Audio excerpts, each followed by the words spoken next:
स्वागत है आप सभी का आपके अपने परिवार डिजिफ्लाई में। तो दोस्तों आज के इस वीडियो में हम बात करेंगे राष्ट्रीय समसामयिक महत्वपूर्ण तथ्य। जी हाँ दोस्तों, इस वीडियो में हमने शामिल किए हैं जो आपकी परीक्षा की दृष्टि से बहुत ही ज़्यादा इम्पोर्टेंट हैं। ये आने वाली परीक्षा जो कि 6 से 7 सितंबर 6 और 7 सितंबर को होने वाली है, पैट एग्जाम, उसके लिए विशेषकर ये वीडियो है। और जितने भी कॉम्पिटिटिव एग्जाम आपके सितंबर माह में होने वाले हैं, उसके बाद होने वाले हैं, उन सभी के लिए दोस्तों ये काफ़ी यूजफुल वीडियो साबित होगी। तो दोस्तों जो भी भाई बहन चैनल पर नए हैं तो प्लीज़ चैनल को जरूर सब्सक्राइब कर लें। दोस्तों वीडियो पसंद आए तो वीडियो को लाइक शेयर जरूर करें, क्योंकि यहाँ पे हमने महत्वपूर्ण तथ्यों का समावेश इस वीडियो में किया है। और बात करेंगे आज हम राष्ट्रीय जो राष्ट्रीय महत्वपूर्ण तथ्य हैं उसके बारे में। तो ये 13वीं वीडियो है हमारी। हम आपको बता दें इससे पहले की वीडियो हमारे प्लेलिस्ट में मिल जाएंगी। जो भी भाई बहन चैनल पर नए हैं प्लीज़ एक और विजिट जरूर करें। चलिए शुरू करते हैं और बढ़ते हैं पहले प्रश्न की तरफ। पहला प्रश्न क्या है कि हाल ही में किसके द्वारा जारी एक नए कार्यपत्र में 2017-18 से 2022-23 के दौरान भारत के लगभग सभी राज्यों में महिला श्रम बल भागीदारी दर LFPR में वृद्धि का उल्लेख किया गया है। तो ये आपका प्रधानमंत्री की आर्थिक सलाहकार परिषद EAC-PM द्वारा ये किया गया है। ठीक है, ध्यान रखेंगे। चलिए बढ़ते हैं अगले महत्वपूर्ण तथ्य पर। क्या है अगला कि 7 सितंबर 2024 को हरियाणा के पंचकुला में महत्वाकांक्षी 100 दिवसीय टीबी उन्मूलन अभियान का आधिकारिक शुभारंभ किसके द्वारा किया गया। तो ये केंद्रीय स्वास्थ्य मंत्री JP नड्डा द्वारा किया गया। इसको आप ध्यान रखेंगे, 7 दिसंबर 2024 को हरियाणा के पंचकुला में। ठीक है, चलिए आगे बढ़ते हैं दोस्तों। कैसी लग रही है वीडियो एक बार कमेंट करके जरूर बताएं। वीडियो पसंद आए तो वीडियो को लाइक शेयर जरूर करें दोस्तों, क्योंकि ये बहुत ही महत्वपूर्ण वीडियो होगी। आप देख पा रहे होंगे जो प्रश्न मैंने लिए हैं इसमें वो बहुत ही ज़्यादा महत्वपूर्ण है, इसलिए एक एक प्रश्न आपके लिए बहुत ज़्यादा कारगर है। इसलिए वीडियो को शुरू से अंत तक जरूर देखें।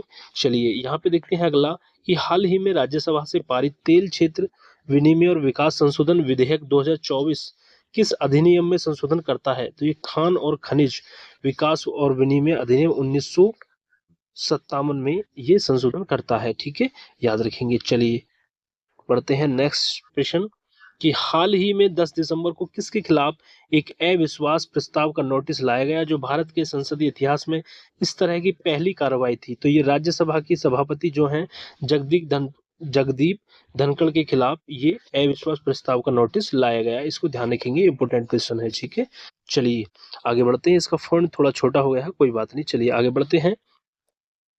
हाल ही में प्रधानमंत्री श्री नरेंद्र मोदी ने कहां से सरकारी स्वामित्व वाली भारतीय जीवन बीमा निगम LIC की बीमा सखी योजना का शुभारंभ किया। ठीक है, तो हरियाणा के पानीपत से किया है। तो यदि आपसे पूछ ले बीमा सखी योजना किसकी है, LIC की है, याद रखेंगे। और इसका शुभारंभ क्या है, हरियाणा के पानीपत से प्रधानमंत्री श्री नरेंद्र मोदी ने। ठीक है, चलिए आगे बढ़ते हैं। उच्च न्यायालय के न्यायाधीश शेखर कुमार यादव, ठीक है, के खिलाफ राज्यसभा में महाभियोग प्रस्ताव पेश किया गया। यह प्रक्रिया किस अनुच्छेद में वर्णित है, बताइए। तो ये एक अनुच्छेद 124(4) में वर्णित है, याद रखेंगे। उच्च न्यायालय के जो न्यायाधीश हैं, ठीक है, उनके खिलाफ जो है राज्यसभा में महाभियोग प्रस्ताव पेश किया गया है। तो यह प्रक्रिया अनुच्छेद 124(4) में जो है ये वर्णित है, याद रखेंगे।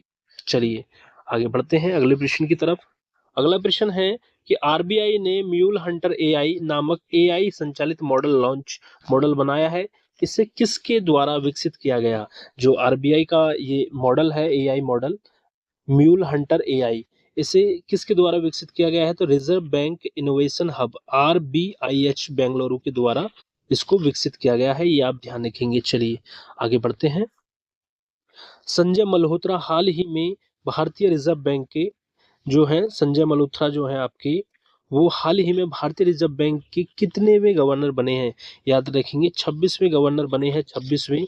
ठीक है, संजय मल्होत्रा, ठीक है, भारतीय रिजर्व बैंक के। चलिए आगे बढ़ते हैं नेक्स्ट प्रश्न कि हाल ही में देवनूर महादेव को वर्ष 2024 का वैकोम पुरस्कार प्रदान किया गया है। किसको, वैकोम पुरस्कार किसको प्रदान किया गया है, देवनूर महादेव को। ठीक है, वर्ष 2024 का वैक्यूम पुरस्कार प्रदान किया गया, ये आप ध्यान रखेंगे दोस्तों। चलिए कैसी लग रही है वीडियो कमेंट करके जरूर बताते रहें दोस्तों। आगे बढ़ते हैं। ICMR ने मद्रास डायबिटीज रिसर्च फाउंडेशन के सहयोग से कहाँ पहला डायबिटीज बैंक स्थापित किया? तो ये चेन्नई में किया दोस्तों। दोस्तों मैं यहाँ पे आपको एक जानकारी और दे दूं, यदि आप चैनल पर नए हैं और आपने हम अभी तक कोई वीडियो हमारे चैनल पर नहीं देखी है, तो एक बार कमेंट करें, एक बार दोस्तों विजिट करें, चैनल पे जाएं और वहां पे प्लेलिस्ट चेक करें हमारी। हमने जितनी भी अब तक यूपी ट्रिपल एस सी आयोग द्वारा प्रश्न बने हैं उन सभी को कवर कराया हुआ है, और वन लाइनर के माध्यम से बहुत ही कम समय में पूरा जो आपका जीके जीएस का पोर्शन है UP triple S C PET का, चाहे वो हिंदी हो आपका, चाहे भूगोल हो, भारतीय संविधान हो, सभी को दोस्तों बहुत अच्छे से कराया हुआ है। आप एक बार जरूर देखें दोस्तों। जो 2023 में हमने यहाँ पे कराया था और काफी प्रश्न यहाँ से देखने को मिले थे, और इस बार हमने जो सीरीज शुरू की थी वो की थी जो यूपी ट्रिपल एस सी आयोग द्वारा अब तक पूर्व परीक्षाओं में प्रश्न पूछे गए हैं, उन सभी प्रश्नों को हमने यहाँ पे कवर कराया था। तो एक बार जरूर आप जाके विजिट जरूर करें। चलिए बढ़ते हैं आगे अगले वीडियो में दोस्तों। अगला प्रश्न है कि 18-19 नवंबर 2024 को वैश्विक समुद्री सम्मेलन सागर मंथन महान महासागर संवाद कहाँ आयोजित हुआ? तो ये नई दिल्ली में हुआ था। जो है सागर मंथन महान, ये मंथन है, सागर मंथन महान महासागर संवाद कहाँ हुआ था? नई दिल्ली में हुआ था, ये ध्यान रखेंगे। चलिए आगे बढ़ते हैं। बांधवगढ़ टाइगर रिजर्व मध्य प्रदेश में है। में हाथियों की मृत्यु किस एसिड के कारण हुई थी? यदि आपसे एग्जाम में प्रश्न बन जाए, काफी इंपोर्टेंट है। तो ये है साइक्लोपियाजोनिक एसिड है वो। साइक्लोपियाजोनिक एसिड के कारण जो है हाथियों की मृत्यु हो गई बांधव टाइगर रिजर्व में, जो कि मध्य प्रदेश में है। ये बात आप ध्यान रखेंगे। चलिए आगे बढ़ते हैं कि किन बैंकों को आरबीआई ने घरेलू प्रणालीगत के रूप में किन बैंकों को आरबीआई ने घरेलू प्रणालीगत रूप से महत्वपूर्ण बैंक डीएसआईबी के रूप में बरकरार रखा? तो भारतीय स्टेट बैंक, एचडीएफसी बैंक और आईसीआईसीआई बैंक, ये तीन बैंक हैं जिनको बरकरार रखा डीएसआईबी के रूप में। ठीक है, आरबीआई ने, याद रखेंगे। चलिए आगे बढ़ते हैं। अगला प्रश्न कि किस मंत्रालय ने पशु स्वास्थ्य सुरक्षा सुदृढ़ीकरण पहल का शुभारंभ किया? तो केंद्रीय मत्स्य पालन, पशुपालन और डेयरी मंत्रालय ने किया, ये आप ध्यान रखेंगे। चलिए आगे बढ़ते हैं। 5 से 6 नवंबर 2024 को प्रथम एशियाई बौद्ध शिखर सम्मेलन का विषय क्या था? तो एशिया को मजबूत बनाने में बुद्ध धम्म की भूमिका। ठीक है, जो 5 और 6 सितंबर 2024 को प्रथम एशियाई बौद्ध शिखर सम्मेलन हुआ, उसका विषय था एशिया को मजबूत बनाने में बुद्ध धम्म की भूमिका, याद रखेंगे। चलिए आगे बढ़ते हैं। दिल्ली के सराय काले खां जो चौक है, दिल्ली का सराय काले खां चौक का नया नाम क्या है? यदि आपसे एग्जाम में प्रश्न बन जाए तो भगवान बिरसा मुंडा चौक है, याद रखेंगे। जो दिल्ली का एक चौक है जिसका नाम था सराय काले खां, उसका नाम बदलकर भगवान बिरसा मुंडा चौक कर दिया गया है, ये आप ध्यान रखेंगे। चलिए आगे बढ़ते हैं कि किस राज्य सरकार ने डॉक्टर हरे कृष्ण मेहताब की 125वीं जयंती के लिए वर्ष भर में समारोह की घोषणा की? तो ये उड़ीसा सरकार ने की है। किस राज्य सरकार ने? उड़ीसा राज्य सरकार ने डॉक्टर हरे कृष्ण मेहताब की 125वीं जयंती के लिए वर्ष भर समारोह की घोषणा की है। चलिए आगे बढ़ते हैं। दोस्तों कैसी लग रही है वीडियो, एक बार कमेंट करके जरूर बताएं। चैनल पर नए हैं तो प्लीज चैनल को सब्सक्राइब जरूर कर लें और वीडियो को शुरू से अंत तक जरूर देखें, क्योंकि यहाँ पे एक प्रश्न आपके लिए बहुत ही ज्यादा महत्वपूर्ण है। भारत में 11 नवंबर को राष्ट्रीय शिक्षा दिवस किसकी जयंती पर मनाया जाता है? तो मौलाना अबुल कलाम आजाद की जयंती पर 11 नवंबर को राष्ट्रीय शिक्षा दिवस जो है मनाया जाता है, आप ये बात ध्यान रखेंगे। चलिए बढ़ते हैं नेक्स्ट प्रश्न कि किस भारतीय पुरुष हॉकी खिलाड़ी को FIH player of the year 2024 से सम्मानित किया गया? तो ये हरमनप्रीत कौर है। ठीक है, पुरुष टीम के कप्तान हैं, हरमनप्रीत कौर हैं। इनको भारतीय पुरुष हॉकी टीम के कप्तान हैं, ये खिलाड़ी को FIH player of the year 2024 से सम्मानित किया गया, हरमनप्रीत सिंह को। ठीक है, आगे बढ़ते हैं। राष्ट्रीय स्वच्छ वायु कार्यक्रम ने 2025-26 तक PM10 प्रदूषण में कितने प्रतिशत कटौती का लक्ष्य रखा? तो ये 40% रखा, ये भी आप ध्यान रखना। चलिए आगे बढ़ते हैं कि प्रधानमंत्री विद्या लक्ष्मी योजना का उद्देश्य क्या है? यदि आपसे पूछ ले तो छात्रों को वित्तीय सहायता प्रदान करना ही प्रधानमंत्री विद्या लक्ष्मी योजना का उद्देश्य है। ठीक है, वित्तीय सहायता प्रदान करना छात्रों को। आगे बढ़ते हैं। अगला प्रश्न कि किस भारतीय इतिहासकार को PG राष्ट्रीय पुरस्कार 2024 से सम्मानित किया गया? तो ये रोमिला थापर हैं। ठीक है, इनको सम्मानित किया गया PG राष्ट्रीय पुरस्कार 2024 से, भारतीय इतिहासकार हैं रोमिला थापर। चलिए आगे बढ़ते हैं